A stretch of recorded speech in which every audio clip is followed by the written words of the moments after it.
তাইলে শয়তান শয়তান হলো কেন? ফিলোসফি কোথায়? ফিলোসফি পুরো কেস স্টাডি করলে আপনি বুঝতে পারবেন জিনিসটা।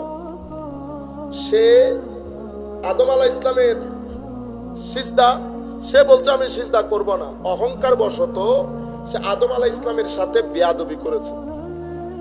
মনে রাখবেন, একটা ছেলে দুষ্ট হওয়া আর একটা ছেলে বেয়াদব হওয়ার মধ্যে আসমান জমিনের ফারাক। কতগুলা ছেলে আছে না দুষ্টামি করে ইদার উদার, শেষ বিকালে হেদায়েত মিলে যায়, কিন্তু বেয়াদবের কখনো হেদায়েত নসিব হয় না। বেয়াদব মানুষের বদদুয়া করায়, বেয়াদবের শেষটা খুব খারাপ হয়, বেয়াদবের শেষটা খুব খারাপ হয়। বেয়াদব অপমানিত, লাঞ্ছিত, বঞ্চিত হয়ে পৃথিবী থেকে যেতে হয়। সেই কারণে আর যাই করেন কখনো বেয়াদবি করবেন না। মনিটর করে দেখবেন নিজের জীবনে বেয়াদবি আছে কিনা। বেয়াদবের সুখ নাই, বেয়াদবের শান্তি নাই, বেয়াদব অসম্ভব মানসিক কষ্টের মধ্যে থাকে। কেন? কারণ বেয়াদবের উপর শয়তানের তাসির থাকে। এটা হচ্ছে ফুয়ুজাতে শয়তান। বেয়াদবি যারা করে এটা হচ্ছে শয়তানের ফয়েজ। সুতরাং নিজেকে নিজে মনিটর করবেন, নিজেকে নিজে মনিটর করবেন। আরেকটা দেখেন, আমরা তো আর অনেক বড় লোক না, বা আমরা বড় লোক বলতে আমরা তো আর অনেক বড় আবেদ জাহেদ না। কিছু কাজ আমরা করব, ভদ্র হবেন, ভদ্র হবেন, মানুষকে অপমান করবেন না কখনো। ছোট হোক বড় হোক, মানুষকে সম্মান দিয়ে কথা বলবেন। এর যখন বলেছে, এ যদি বলতো না আল্লাহ আমি আপনি ছাড়া কাউকে সিজদা করব না, বলতে পারতো না সে? আল্লাহ আনা লা আসজুদু ইল্লা লাক, এত সহজ আনসার যে আল্লাহ আমি আপনি বাদে আর কাউকে সিজদা করব না, সে বলতে পারতো। কিন্তু সে এটা করে নাই। সে বলেছে আমি সিজদা করব না, অহংকার করে। তো আমার আদম আলাইহিস সালাম এই শানে নবুয়তে বেয়াদবির কারণে আমার আল্লাহ তাকে বের করে দিয়েছে। বের করে দেওয়ার পরে সে আল্লাহকে চ্যালেঞ্জ করে, বের করে দিচ্ছেন তো আমি আপনাকে কথা দিচ্ছি আমি সিরাতুল মুস্তাকিমের উপরে বসা থাকবো, উপরে বসা থাকবো, ডানে বামে। লা কুদান্না লাহুম সিরাতাকাল মুস্তাকিম। আমি আপনার বান্দা যারা এই রাস্তায় আসবে সামনে পিছনে ডানে বামে হামলা করব। সুম্মা লা আতিয়ান্না মিন বাইনি আইদিহিম ওয়া মিন খালফিহিম ওয়া আন আইমানিহিম ওয়া আন শামাইলিহিম ওয়া লা তাজিদু আকসারাহুম শাকিরিন। আপনি তাদের বেশিরভাগকে সিরাতুল মুস্তাকিম থেকে আমি পথভ্রষ্ট করব। চ্যালেঞ্জ করতেছে আল্লাহর দরবারে। কারণ শয়তান সিরাতুল মুস্তাকিমের উপর যিনি বসে থাকেন উনি কখনো আপনাকে কুফরের কথা বলে পথভ্রষ্ট করবেন না। উনি আপনাকে দিন দেখায়ে বেদিন বানাবেন, দিন দেখাইয়া বেদিন। কারণ সিরাতুল মুস্তাকিমের লোক আপনাকে তো আর অন্য ধর্মের উপাসনা শিখাবে না। সিরাতুল মুস্তাকিমের লোক আপনার মন মেজাজ অনুযায়ী আপনাকে ওয়াসওয়াসা দিবে। সেই জন্য মুফাসসিরিনে কেরাম যখন তাফসীর করেছেন যে শয়তানের সামনের হামলাটা কিসের উপর হবে, তো ওনারা বলছেন শয়তানের সামনের হামলাটা আকীদার উপর হবে। হয় আপনার আকীদাকে গডলেস করবে, নতুবা আপনার আকীদাকে প্রফেটলেস করবে। কেন? কারণ আপনার আকীদার মধ্যে দুইটা জিনিস অসম্ভব গুরুত্বপূর্ণ। একটা হচ্ছে লা ইলাহা ইল্লাল্লাহ, আর একটা হচ্ছে মুহাম্মাদুর রাসূলুল্লাহ সাল্লাল্লাহু আলাইহি ওয়াসাল্লাম। একটা তাওহীদ, একটা রিসালাত। এই দুই জিনিস আপনার ঈমানের জন্য অতীব গুরুত্বপূর্ণ। সে আধুনিকতা দর্শন এই উল্টাপাল্টা বিষয় বলে তার স্টাইলে একটা পরিস্থিতি ক্রিয়েট করে আপনার আকীদাকে গডলেস করে পরকাল থেকে আপনাকে বিমুখ করবে, কবর হাসর। এক সময় দেখবেন 3-4 বছর পরে যেই ছেলে পাঞ্জেগানা নামাজ পড়তো কলেজ বিশ্ববিদ্যালয়ে যাওয়ার পরে 2-4টা চটি বই পড়ে, 2-4টা ম্যাক্স ওয়েবার, কার্ল ম্যাক্স, দারখাইম এগুলা পড়ে সে এখন নিজেকে অনেক বড় পণ্ডিত ভাবতে শুরু করেছে। কোন মুহূর্তে তার ভিতর থেকে আকীদা ড্রপ করেছে, পরকাল ড্রপ করেছে, দ্বীনের উপর তার আস্থা হারিয়ে ফেলেছে, তে বুঝতেও পারে নাই। তাকে আর নবী পর্যন্ত নিয়ে যেতে হয় নাই, প্রথম হামলার মধ্যে কাবু হয়ে গেছে। এটা মুফাসসিরিনে কেরাম প্রত্যেক মুফাসসির, তাবারি বলেন, ইবনে কাসির বলেন, সবাই এনেছে। আখিরাত সম্পর্কে আপনাকে আপনার ধারণার গ্রিপটাকে লুজ করে ফেলা। আল্লাহ রাব্বুল আলামিন ফেরেশতাদেরকে বলতেন চিন্তা করার জন্য, সবাই চিন্তা করবে। একজন করে নাই, যে করে নাই সেই ব্যক্তির কাছে তাকে শয়তান বলেন তো আপনারা, রাজিম বলেন, মাসউদ বলেন। আচ্ছা বলেন তো দেখি সেই শয়তানের আকীদার মধ্যে তাওহীদের ক্ষেত্রে কোনো ব্যাঘাত ঘটেছে? সে আমরা যে আল্লাহকে আল্লাহ বলি, সর্বশক্তিমান বলি, রাজ্জাক বলি, কোন কিছুর ক্ষেত্রে শয়তানের বিন্দু পরিমাণ উপর নিচ্ছিল ছিল না। শয়তানই তো আল্লাহকে বলতেছে আনজিরনি ইলা ইয়াউমি বাসু। আল্লাহ যখন বলতে জিজ্ঞেস করেছে তুই সিজদা করলি না কেন? আমি সিজদা করব না। কেন? আমি বশরকে সিজদা করতে পারবো না, আমি নূরের, আমি মাটি আগুনের।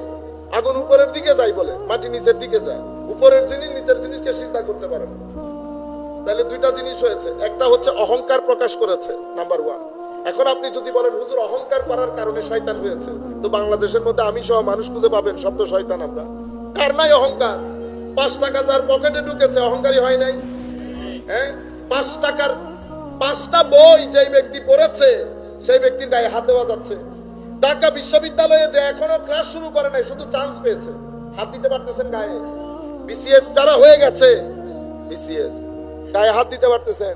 তো যদি অহংকার করে শয়তান হয় তাহলে তো আর আমি বললাম না, আপনারা গণেন। আপনারা বুঝতে পেরেছেন? এরপরে যদি বলেন আল্লাহর আদেশ অমান্য করার কারণে হয়েছে, তো আল্লাহর আদেশ মান্য করে কে?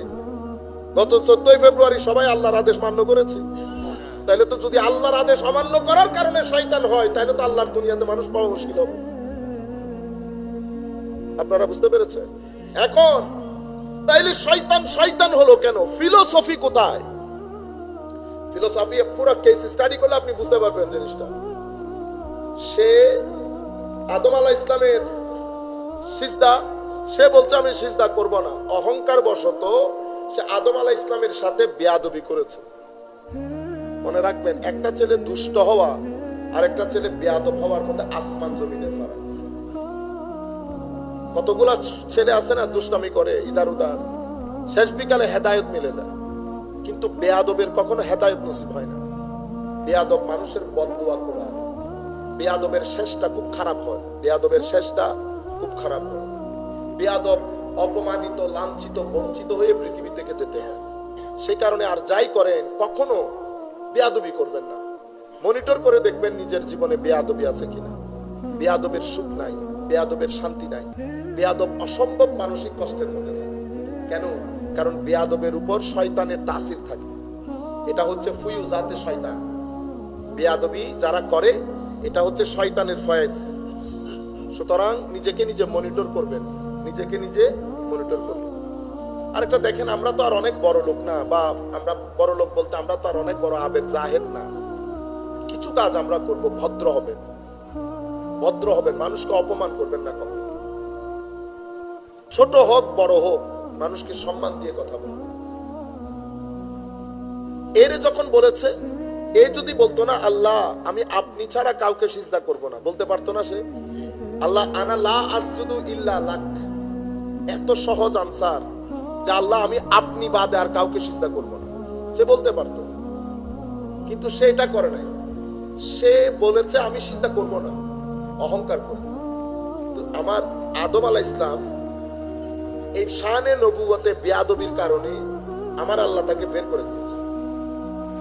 বের করে দেওয়ার পরে সে আল্লাহকে চ্যালেঞ্জ করে, বের করে দিচ্ছেন তো আমি আপনাকে কথা দিচ্ছি আমি সিরাতুল মুস্তাকিমের উপরে বসা থাকবো, উপরে বসা থাকবো, ডানে বামে। লা কুদান্না লাহুম সিরাতাল মুস্তাকিম। আমি আপনার বান্দা যারা এই রাস্তায় আসবে সামনে পিছনে ডানে বামে হামলা করব। সুম্মা লা আতিয়ান্না মিন বাইনি আইদিহিম ওয়া মিন খালফিহিম ওয়া আন আইমানিহিম ওয়া আন শামাইলিহিম ওয়া লা তাজিদু আকসারাহুম শাকিরিন। আপনি তাদের বেশিরভাগকে সিরাতুল মুস্তাকিম থেকে আমি পথভ্রষ্ট করব, চ্যালেঞ্জ করতেছে আল্লাহর দরবারে। কারণ শয়তান সিরাতুল মুস্তাকিমের উপর যিনি বসে থাকেন উনি কখনো আপনাকে কুফরের কথা বলে পথভ্রষ্ট করবেন না। উনি আপনাকে দিন দেখাইয়া বেদিন বানাবেন, দিন দেখাইয়া বেদিন। কারণ সিরাতুল মুস্তাকিমের লোক আপনাকে তো আর অন্য ধর্মের উপাসনা শিখাবে না। সিরাতুল মুস্তাকিমের লোক আপনার মন মেজাজ অনুযায়ী আপনাকে ওয়াসওয়াসা দিবে। সেই জন্য মুফাসসিরিনে কেরাম যখন তাফসীর করেছেন যে শয়তানের সামনের হামলাটা কিসের উপর হবে, তো ওনারা বলছেন শয়তানের সামনের হামলাটা আকীদার উপর হবে। হয় আপনার আকীদাকে গডলেস করবে, নতুবা আপনার আকীদাকে প্রফেটলেস করবে। কেন? কারণ আপনার আকীদার মধ্যে দুইটা জিনিস অসম্ভব গুরুত্বপূর্ণ। একটা হচ্ছে লা ইলাহা ইল্লাল্লাহ, আর একটা হচ্ছে মুহাম্মাদুর রাসূলুল্লাহ সাল্লাল্লাহু আলাইহি ওয়াসাল্লাম। একটা তাওহীদ, একটা রিসালাত। এই দুই জিনিস আপনার ঈমানের জন্য অতীব গুরুত্বপূর্ণ। সে আধুনিকতা দর্শন এই উল্টাপাল্টা বিষয় বলে তার স্টাইলে একটা পরিস্থিতি ক্রিয়েট করে আপনার আকীদাকে গডলেস করে পরকাল থেকে আপনাকে বিমুখ করবে। কবর, হাসর। এক সময় দেখবেন 3-4 বছর পরে যেই ছেলে পাঞ্জেগানা নামাজ পড়তো, কলেজ বিশ্ববিদ্যালয়ে যাওয়ার পরে 2-4টা চটি বই পড়ে, 2-4টা ম্যাক্স ওয়েবার, কার্ল ম্যাক্স, দারখাইম এগুলা পড়ে সে এখন নিজেকে অনেক বড় পণ্ডিত ভাবতে শুরু করেছে। কোন মুহূর্তে তার ভিতর থেকে আকীদা ড্রপ করেছে, পরকাল ড্রপ করেছে, দ্বীনের উপর তার আস্থা হারিয়ে ফেলেছে, তে বুঝতেও পারে নাই। তাকে আর নবী পর্যন্ত নিয়ে যেতে হয় নাই, প্রথম হামলার মধ্যে কাবু হয়ে গেছে। এটা মুফাসসিরিনে কেরাম, প্রত্যেক মুফাসসির, তাবারি বলেন, ইবনে কাসির বলেন, সবাই এনেছে। আখিরাত সম্পর্কে আপনাকে আপনার ধারণার গ্রিপটাকে লুজ করে ফেলা ঈমানের। এখন অনেক সময় হয় কি, আপনার এই জায়গায় যদি গ্রিপ লস করতে না পারে, লুজ করতে না পারে, তখন সে কালমার দ্বিতীয় অংশ শানের রিসালাতের মধ্যে যায়। যেহেতু প্রথম অংশকে সে লুজ করতে পারে নাই, তো স্বাভাবিক দ্বিতীয় অংশ লুজ করতে পারবে না। তখন সে কি করে? সে আরেকটা টেকনিক অ্যাপ্লাই করে। সেই টেকনিক কি? সেই টেকনিক হচ্ছে উম্মতের সাথে নবীর সম্পর্কটা দুইমুখী। কয়মুখী? দুইমুখী। একটা নবীর জাতের সাথে আর একটা নবীর তালিমাতের সাথে। আমার নবীর তালিমাতের সাথে আমার সম্পর্ক হচ্ছে এতাআতের, আনুগত্যের।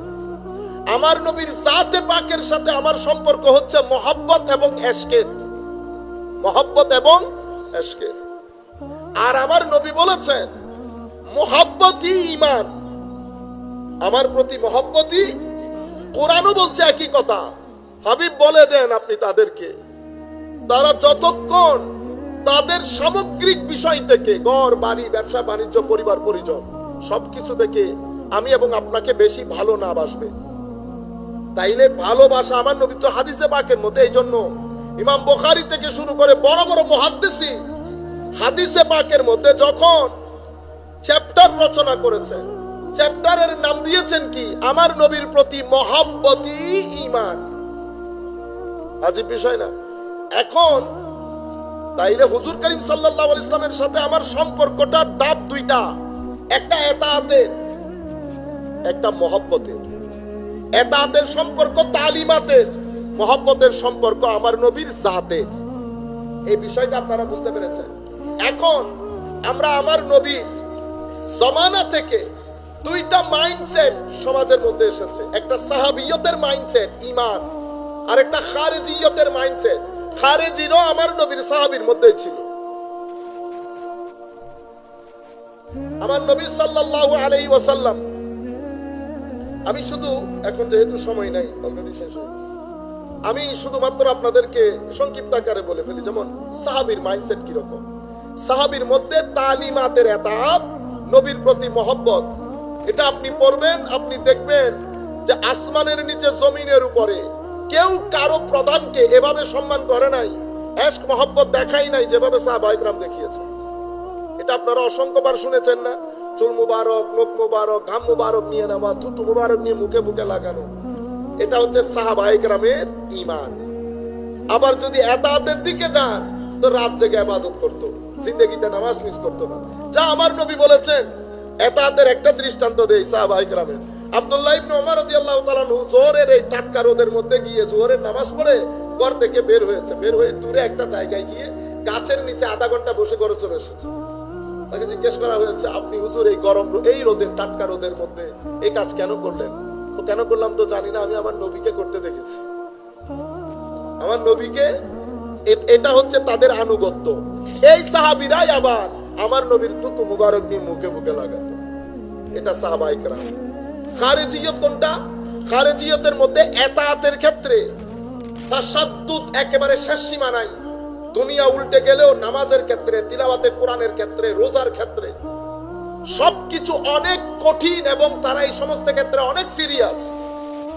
এশক ও আদবের ক্ষেত্রে নবীর শানে নবীকে হালকা মনে করে, তাদের মত মনে করে। সেই কারণে যুলখুয়াইসার আত-তামিমি নামক এক ব্যক্তির মাধ্যমে খারেজিয়তের যাত্রা শুরু। সেই ব্যক্তি আমার নবীর বন্টন প্রক্রিয়ার উপর কথা বলে বলেছে, ইত্তাকিল্লাহ, হে রাসূল আপনি আল্লাহকে ভয় করেন। আমার নাউজুবিল্লাহ বলবেন না? ভয় শিখাইতেছে। কেন ভয় শিখাচ্ছে? কারণ তার দৃষ্টিকোণে সে মনে করতেছে তো আমাদের মতো আপনি নবী, আর কি তো কি হয়েছে। আমি দুই মাইন্ডসেট। ইত্তাকিল্লাহ, আপনার বন্টন প্রক্রিয়াটা সুন্দর হইল না, আপনি স্বজন প্রীতি করেছেন, এটা জবান মাইন্ডসেট। এটা আমার নবীর জমানা থেকে হয়ে হয়ে হয়ে হয়ে আজকের জমানা পর্যন্ত এসেছে। মুহাম্মদের রওজা, রওজা বলা যাবে না, মুহাম্মদের বউ খদিজা আপনি জবান দেখতেছেন। আমি যদি পাইতাম আপনাদেরকে বুখারী শরীফ খুলে পুরো হাদিস শরীফগুলো পড়াই পড়াই শুনাইতাম এরা কি কি বলেছে আমার নবীর শানে। তারপরে এটার একটা ধারাবাহিকতা আজকের দিন পর্যন্ত। আপনি যদি মনে, আমার মাইকের আবার সব জায়গায় যাচ্ছে, সবাই দেখে, আমি বিনয়, আমি যদি ভুল বলি আমার ভাই, আপনি বুখারী শরীফ খুলেন, খুলে কিতাবুল খাওয়ারিজ পড়াবেন, জাতি শুনবে, শোনার পরে আপনি বলবেন এই আকীদার লোক এই প্রজন্মের মধ্যে কারা, এই প্রজন্মের মধ্যে কারা। মনে রাখবেন, আপনি যদি বলেন আমি মহব্বত করি, মনে রাখবেন মহব্বত দাবির বিষয় না। ইবাদত দিয়ে যদি মহব্বত বোঝা যাইতো তো খারিজিদের চেয়ে বড় মহব্বতকারী কেউ নাই। কিন্তু আমার নবী বলেছে তিলাওয়াতে কোরআনে মুখ ভিজা থাকবে, ঠোঁট ভিজা থাকবে, ঈমান কণ্ঠনালী ভেদ করে কলবের ভিতরে যাবে না। তীর যেভাবে ধনুক থেকে দূরে সরে যায়, ঈমান থেকে দূরে সরে যাবে সেভাবে। কেন? মহব্বত অন্তরের বিষয়। মহব্বত, মহব্বত কেমনে বুঝবেন?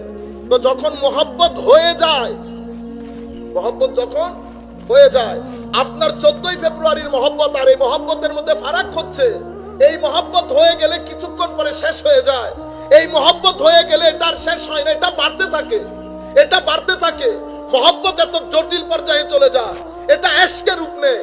তো আশিক যখন শুনে যে মাশউক বলেছে হিজরত করতে হবে, তো আশিকের আর ঘুম নাই, আশিক রাতের ঘুম ছেড়ে দিয়েছে মাশউকের ইন্তজারে। মাশউক যখন একদিন ঘরের করানারে আশিক লাফিয়ে ওঠে, আশিক মাশউককে জিজ্ঞেস করে, মাশউক আশিককে জিজ্ঞেস করে ঘুমাও নাই? ও হুজুর ঘুমাই নাই সেই দিন থেকে যেদিন আপনি বলেছেন আবু বকর সজাগ থাইকো, হিজরত করতে হতে পারে। দুইটা দুই মহব্বতে। এক মহব্বত মানুষকে অশ্রুর জলে ভাসায়, এক মহব্বত মানুষকে রাতে ঘুমাইতে দেয় না, এক মহব্বত মানুষকে ছুরির নিচে ঢুকিয়ে দেয় গলা, এক মহব্বত মানুষকে গলার ফান্দা 2 মিনিট দেরি করে না। এটা একটা মহব্বত। এই মহব্বত আপনাকে উপরে তুলবে বেটা, এটা আপনাকে এত উপরে তুলবে কল্পনাও করতে পারবেন না আপনি কত উপরে উঠেছেন। কিন্তু আপনি বুঝতে পারবেন কিভাবে সমাজের মানুষ আপনাকে মহব্বত করা শুরু করবে। যখন ওই মহব্বত উপরে যায়, সমাজের মানুষ আপনাকে মহব্বত করা শুরু করবে। আপনি যেই মহব্বতের কথা বলতেছেন এটা সমাজের মানুষের সামনে আপনি ঘৃণিত হবেন। কেন?